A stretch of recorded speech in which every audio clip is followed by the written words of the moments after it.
Ontem, domingo, 23 de abril, tivemos uma edição muito interessante do programa Cidades e Soluções do André Trigueiro na Globo News sobre o estado das coisas no Ministério do Meio Ambiente.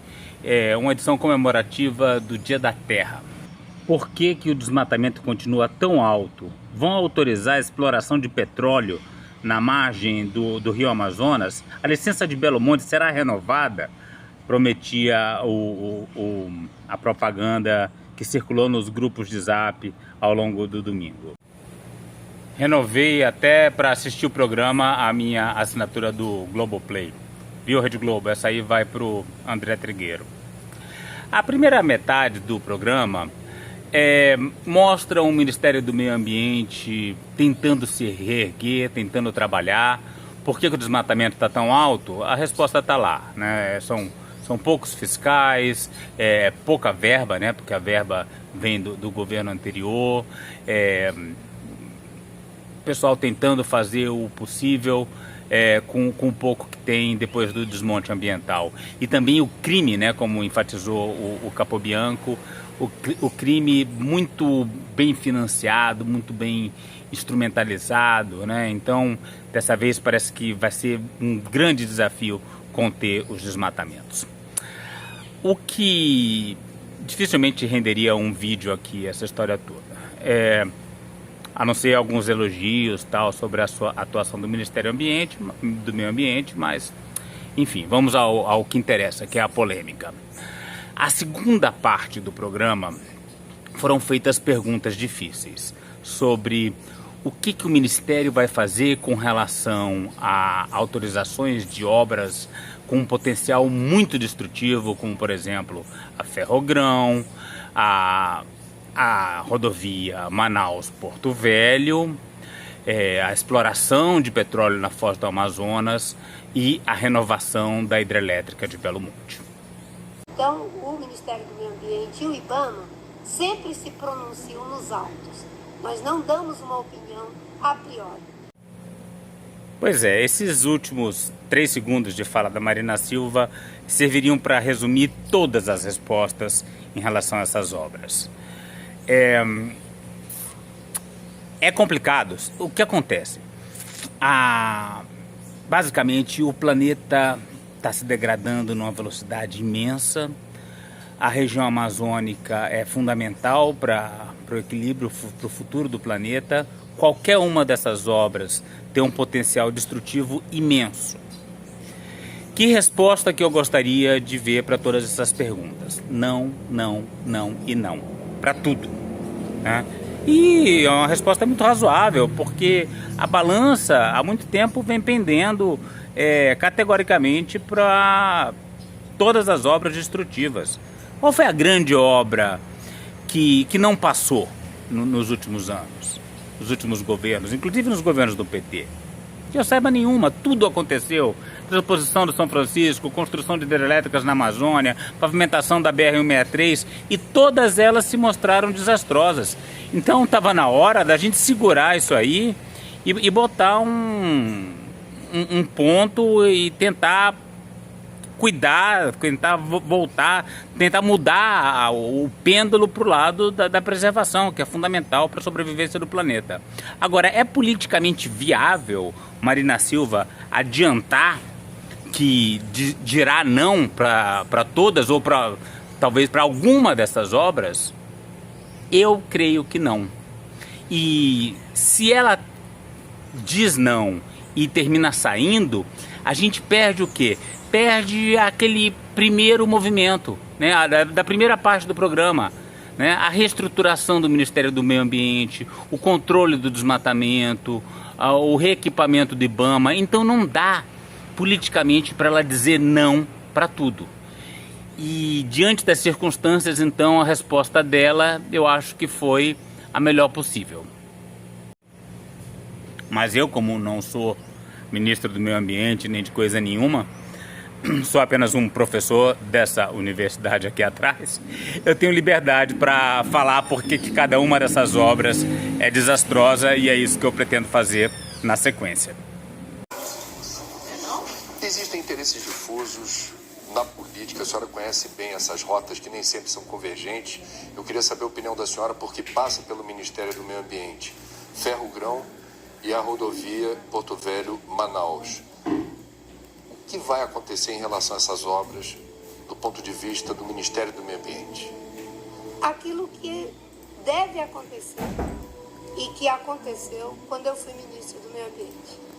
Faremos avaliações técnicas para poder responder a essas demandas de licenças de obras e investimentos que são altamente impactantes. Pois é, eu espero que não seja exatamente como foi quando ela era ministra do Meio Ambiente. Porque Marina tem uma fama de radical da preservação, radical da ecologia, mas essa fama é completamente injusta. Na verdade, ela cedeu todas as licenças exigidas, né? Qual foi a grande obra que ela barrou? Que eu saiba, nenhuma. Então é feita uma análise técnica, às vezes demora um pouco, passam-se alguns meses, mas termina saindo. E Ferrogrão, por exemplo, é um verdadeiro desastre. Ela passa por uma área extremamente sensível da Amazônia, ali entre o rio Xingu e o rio Tapajós, uma área que muito cobiçada pelas mineradoras, com muitas terras indígenas, com uma floresta ainda bastante preservada, uma área que está completamente fora de controle. Foi ali que a gente teve fortíssimos movimentos golpistas.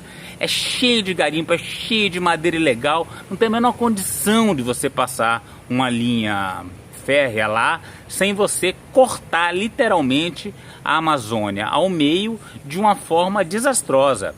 E a Manaus-Porto Velho é a mesma coisa, só que mais para o oeste. Se você passa esses dois rasgos sobre a Amazônia, acabou, esquece floresta amazônica. A gente não vai ter mais uma floresta amazônica, a gente vai ter alguns fragmentos, né? Alguns pedaços grandes que sobram. Então, as duas obras deveriam receber um redondo não, porque elas não são viáveis ecologicamente. O que eu posso dizer é que, pelas informações que nós temos do ponto de vista da ciência, elas são de alto impacto ambiental. E tem que ser olhada dessa maneira. E, num governo democrático, num governo que não é negacionista, que tem compromisso com a gestão pública e com a ciência, os técnicos podem trabalhar sem serem pressionados, assediados e sem serem ameaçados. E aqui tem um ponto importante que eu preciso comentar. A resposta dela é sempre: deve haver uma análise técnica, né? E na verdade a análise técnica não resolve. Quer dizer, a análise técnica vai nos mostrar os riscos, e os riscos estão aí. Se não houver pressão, se não houver ameaça, como a Marina defende, os técnicos vão mostrar que os riscos são imensos. Agora, o que você faz a partir do que a análise técnica aponta, aí já é uma decisão política e ideológica também. Ideológica no sentido de que se você quiser preservar a floresta amazônica, se você não quiser incorrer em riscos que são altíssimos, é quase uma certeza de desmatamento, é quase uma certeza de devastação, você vai ter que dizer não para essas obras. E aí não é mais técnico, aí já é político. A percepção desses projetos é que a gente precisa, de maneira muito clara, garantir governança. Não dá para fazer obra de infraestrutura, principalmente em áreas sensíveis como a Amazônia, se a gente não tiver governança sobre o território. Toda estrada que foi construída na Amazônia, no dia seguinte, virou um vetor de desmatamento. Então, se a gente não conseguir estabelecer uma boa governança, não há que se dizer que obras como essas têm viabilidade ambiental. A resposta do Rodrigo Agostinho foi muito boa. Quer dizer, precisa de governança. Se não houver governança, não tem como essas obras acontecerem. E como não há governança agora, como os desmatamentos estão descontrolados, é ótimo porque essa resposta segura um não, né? A gente não autoriza por enquanto porque não há governança. O problema é o outro lado da moeda. Se a gente atingir a tal governança, a gente pode fazer essas obras, aí é que eu digo que não necessariamente, porque a governança ela se perde rapidamente. A obra fica, mas a governança pode ser desmontada em pouquíssimo tempo, como ficou muito claro no governo Bolsonaro. Então, o mesmo argumento foi usado pela Marina na época da pavimentação da BR-163. Vamos criar uma série de unidades de conservação ao longo da estrada, vamos conter os desmatamentos e vai estar tudo bem. Ficou tudo bem. Até que a Marina saiu, entrou outros ministros do meio ambiente menos comprometidos com a preservação. O presidente Lula foi substituído pela Dilma, que tinha um comprometimento muito menor com o meio ambiente, e depois da Dilma foi só piorando, né? O Temer e Bolsonaro, o pior de todos. Então fica claro que a gente, mesmo que se atinja a governança, a gente não tem a menor garantia de que ela vai se manter, ainda mais num país com a instabilidade política que a gente tem hoje em dia, como se observa no Brasil. Exploração de petróleo na margem equatorial. Que informações a senhora dispõe sobre isso e que cuidados devem ser tomados no eventual sinal verde das autoridades ambientais? Em primeiro lugar, eu acho que a gente não pode tratar esse empreendimento como se ele tivesse percorrido um caminho normal. Sobre a exploração de petróleo na Foz do Amazonas, acho que a gente tem a situação mais confortável. A resposta dela foi mais enfática. Está tudo errado nesse processo. Então, eu vou pular essa parte e vamos direto para a renovação da licença de operação de Belo Monte. Em relação a Belo Monte, a expectativa é de que haja renovação da licença? Há uma avaliação técnica que vai ser feita e será com base nessa avaliação técnica que o IBAMA irá se pronunciar. Belo Monte, a gente tem uma usina hidrelétrica que já existe. O grande problema é que ela está com um padrão de operação onde a gente não tem... a água do Rio Xingu está sendo insuficiente para garantir a vida do Rio Xingu. Então acho que tem um ponto aí que é estratégico. Se a usina quiser operar, se a usina quiser o licenciamento, ela vai precisar respeitar um ponto de equilíbrio. Nós precisamos garantir a vida do Rio Xingu. Energia junto com a vida do Rio Xingu. Caso contrário, a licença se torna inviável. Nós temos a certeza de que a gente pode buscar esse ponto de equilíbrio. E é isso que vai ser feito no caso de Belo Monte. Belo Monte é um desastre tão grande que só mesmo derrubando para diminuir os impactos que essa obra teve sobre a região. É um desastre completo. É uma usina que nunca deveria ter sido construída. Agora, é politicamente possível derrubar Belo Monte, desmontar Belo Monte? No momento, não. Um dia, certamente vai ser. Se eu vou estar vivo para ver isso, acho que não. Mas, o que está acontecendo? No momento, parece interessante. O Rodrigo Agostinho está dizendo que a Norte Energia, a empresa administradora de Belo Monte, vai ter que passar mais água pela Volta Grande do Xingu. Basicamente, o que eles estão fazendo é desviando 80% da água que passava na Volta Grande para a casa de força principal através de canais, e a Volta Grande está morrendo. Os peixes não estão conseguindo se reproduzir, a floresta está secando, as terras indígenas estão prejudicadas, os ribeirinhos não estão conseguindo persistir com o seu modo de vida. Então precisa passar mais água. Quanto vai ser? A gente tem pesquisadores importantes trabalhando nessa questão. 20% do total anterior não dá, né? Talvez tenha que ser no mínimo o dobro, 40% ou 50%. Isso inviabiliza economicamente a usina? É possível? A gente falou. Tá? Então, os manifestantes, os ecologistas, os estudiosos, os pesquisadores, fomos muito claros.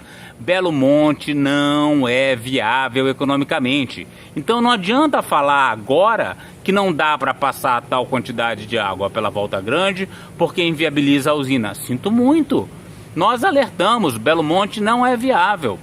O problema é que se você não der a renovação da licença de operação da hidrelétrica, o que acontece? Ela continua funcionando.